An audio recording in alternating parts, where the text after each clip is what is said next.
করিম সাল্লাল্লাহু আলাইহি ওয়াসাল্লাম একদিন মসজিদের সামনে যাচ্ছেন, সাহাবীরা ভিতরে বসে আছে।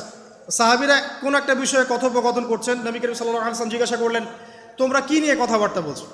সাহাবীরা বললেন যে আমরা কিয়ামতের আলামতগুলো নিয়ে কথা বলছিলাম। তখন নবীজি বললেন সাল্লাল্লাহু আলাইহি ওয়াসাল্লাম, 10টা আলামত আসার আগে কিয়ামত হবে না। তার প্রথমটা হচ্ছে দাজ্জাল, মাসিহুদ দাজ্জাল মানুষের রূপে বের হবে। 2, ঈসা ইবনে মারইয়ামের আগমন, নবী ঈসা আলাইহিস সালাম আসবেন এবং তার হাতে দাজ্জাল নিহত হবে।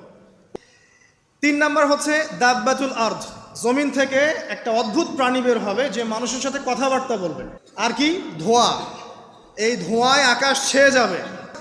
4টা। 5 কি? 5 হচ্ছে ইয়াজুজ আর মাজুজ। তারপর এই যে 6, 7, 8, এই 3টা হচ্ছে 3টা বড় বড় ভূমিকম্প। যে ইয়েমেন থেকে একটা আগুন বের হবে, বিশাল আগুন। এই আগুনটা মানব জাতিকে হাসরের মাঠের দিকে তাড়িয়ে নিয়ে যাবে। এই 10টা আলামত না আসা পর্যন্ত কিয়ামত হবে না।